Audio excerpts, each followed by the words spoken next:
Was due today, about 20 minutes ago.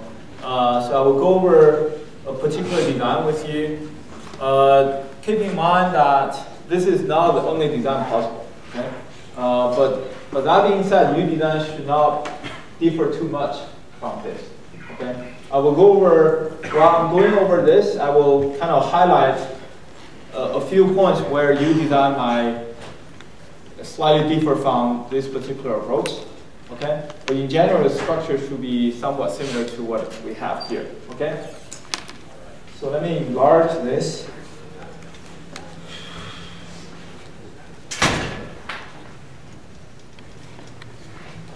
Start from the top.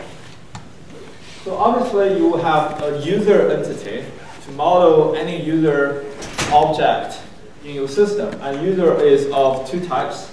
One is Uber user, there's the Uber driver. Okay? So they share a lot of common attributes. In fact, the spec doesn't really require any Uber user or Uber driver specific attribute. The only thing that might be there is probably you want to add for example, a photo for Uber driver, pretty much like in your Uber app, right? If you think about the Uber app we're using, each Uber driver has a photo, but not every Uber user has a photo. Okay? So basically, you can basically think of some Uber driver or Uber user specific attributes to add to one of the child entity set here, but it's not required. Okay? So that's this part.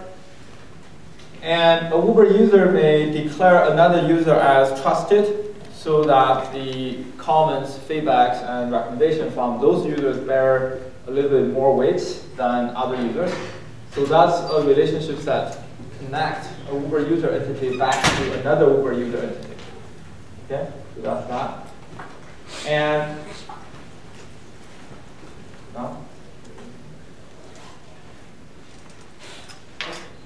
so that's the user part. Now, obviously, we're going to have a Uber car entity set. And Uber car is owned by a Uber driver, and that's a one-to-many relationship set. Each Uber driver can have more than one Uber cars, but a given Uber car must be owned by just one Uber driver. And there is the total participation constraint on Uber cars, but not on Uber driver. The rationale for that is I can register as a driver, but I haven't registered any car with me yet. But for every car in the system, it must be owned by at least one Uber driver. Does that make sense? So that's a one-to-many mapping with total participation constraint on the Uber car. Any question on this? Pretty good. Now, a Uber user may take a ride with a Uber car. Okay? So one way to model that is to use an entity set called ride to model each instance of a ride. So that Uber user may take multiple rides, but a given ride is by a Uber user. You may wonder, what if multiple Uber users take the same ride? In that case, in our system, the way to model that is whoever paying for the ride is considered as the ownership of the ride. Because the spec never tells you to model who are in that ride, other than the total number of people in that ride. Do you follow that? Yes? So whoever made the ride, paying for the ride, for the party, will be that Uber user owning that ride. That's why it's a one-to-many mapping between Uber user and ride. Is that part clear? Okay, fantastic. For a ride, you introduce a key for that, like RID, ride ID, which document also the cost and date of the ride. And then the ride must be taken with a particular Uber car, right? But each Uber car may have multiple rides. So again, that's the one-to-many between car and ride. And there's a total participation constraint on the right side, because each ride must be with the car. Otherwise, this ride cannot exist in the first place. but Uber car may have no ride at all.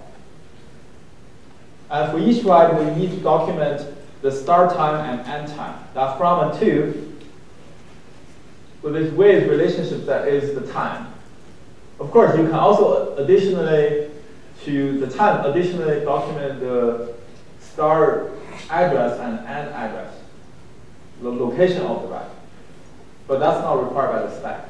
You need to document the from and to, the time, the start time and end time of a ride, so that later on you can check that this ride is within the available period for a driver owning that ride, owning that car. Does that make sense? Yes? Go ahead, over there. So, isn't there just two different options how you handle reserve and ride? Because it seems like reserve and ride. So I'm gonna talk about reserve next. Okay. Let me finish that, then I can answer your question. Okay? Okay. So that's right. Now let's talk about reserve. Before we talk about reserve, we have to talk about period, right? So a Uber driver is available for multiple periods during a date. A period is only start time and end time without the date information. So which basically says, you know, for any date, the Uber driver is available for the same set of periods. That's essentially what the specs want you to model, right? Meaning that whether it's Monday, Tuesday, or Sunday, I'm available 9 to 10, then 1 to 3. So every day, my availability is the same, right? Of course, in reality, in a real Uber app, this might they may model something much more complex and flexible than what our spec requires you to do, meaning that with different dates, my available time can change as well, right? In that case, you need to model the date information as well, but we simplify that saying that, you know, for all the dates, the available periods is the same for the same Uber driver. Henceforth, we introduce an entity set called period with a primary key, with a key PID, with from and to, start time and end time. And then there's the many-to-many mapping between Uber driver and period. Why? Because each Uber driver can be available for multiple periods. And each, for the same period, for example, 1 to 3 p.m., there could be multiple Uber driver available for that period. Yes? And there are no total participation constraints as well. Why? A Uber driver may say, okay, I'm not available anytime. I just register as an Uber driver to see what the system looks like. And a period may initially be associated with a Uber driver who is available over that period, but later on, that Uber driver decides to leave the system, so that period is left there, which is okay, because later on, maybe another Uber driver will come in and claim that period as his or her available time. So it's many-to-many without total participation constraint. On this, okay? Now, a Uber user may also make a reservation on a Uber car. The spec explicitly mentioned that the reservation is to be made on a particular car, but not with an Uber driver. However, you need to make the reservation so that it's over a period when that associate driver is available. Does that make sense? Henceforth, I introduced a ternary relationship set between Uber car, Uber user, and period. Which means I want to reserve this car over that period. And later on, in the spec, we said, let me finish and I'll take your question, that in phase 1, you do not check. You know, I actually clarified this either on Monday or last Wednesday lecture, that in phase 1, you do not check those kind of business rules constraints, right? Those will check those in phase 2, meaning that how do I make sure a particular reservation is made on a period when the associated Uber driver is actually available, right? That's a business rule, that's a constraint. We will enforce those constraint checkings in phase 2. In phase 1, you don't have to worry about that, right? The spec made a clear statement on that. So, but you need to make sure your design is available, you need to make sure your design is in such a way that you can actually check those constraints later on. For example, going back to the rise with Uber car example, Why you need to document the start and end time of a ride? Well, you want to make sure later on you can check that that ride is within the available periods of that driver who owns that car. If you don't document the start and end time of a particular ride, you cannot even check that in phase 2, right? So that's kind of the rationale for that and for the reserve. Now, that being said, I think I have a question for reserve. Go ahead. No, you can go. Go You already ahead. answered my question, so. Okay. Anyway, you go first, then maybe I'll answer your question already. Okay, yours. So, since the way you did reserve, couldn't we do the same way for ride? What would be? Okay. Yes. Another possibility is tempting to follow what he has suggested, which is why you need 2 relationship set for the ride. Why you introduce ride as an entity set, in other words. Why can't you just model ride as a ternary relationship set between user, Uber car, and period? Actually, that's a really good question, and there is some subtlety involved with that particular design. Let me explain this in the whiteboard.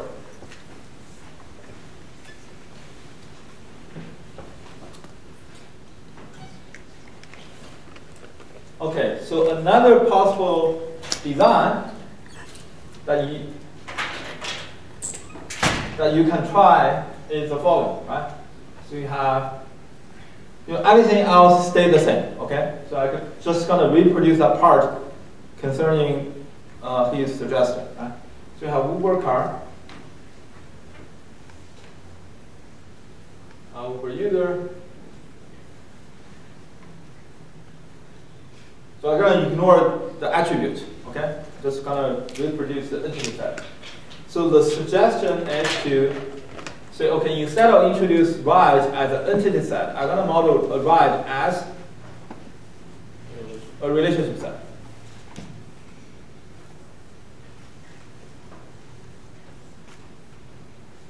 Okay, I'm gonna reproduce the entity, the attribute for a period.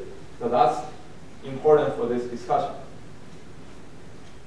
From 2. Remember, from and to are just, the start time and end time a Uber driver is available during a day, meaning that from and to have no date information, right? Just the hours, right? From 11 to 1, or maybe you want to model, to the granularity of minutes as well, like from 11:30 to 1:30. That's fine. Okay. So what's the problem with this approach? The problem with this approach is each Uber user can ride this Uber car over the same period only once. Does that make sense? So I can add a date attribute to this. You follow this? Yes? However, even if you add a date attribute to this, it still doesn't allow the same Uber user to ride the same Uber car over the same period on different dates.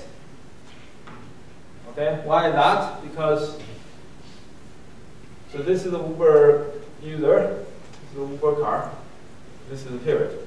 So what you're saying is I have a Uber user entity, Uber car entity, and I'm gonna connect them using this ternary relation and the period entity.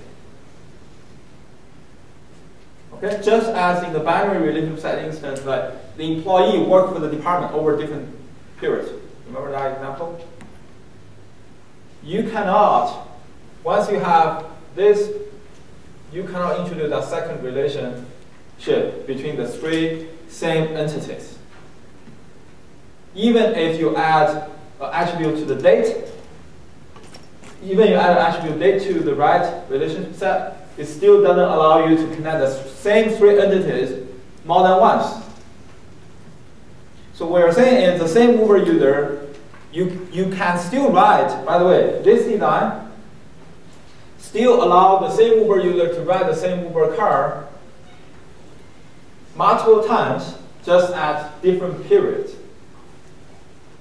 Meaning that I can still ride this car over a different period. But what if I want to do the following? I want to reserve this car from 1 to 3 on day 1 and day 2 and day 3. You follow that?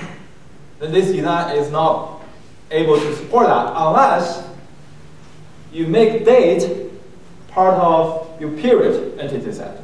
Meaning that now you can allow the same Uber user to reserve the same Uber car for the same time period over different dates, because date now become part of the attribute for the period, meaning that I can have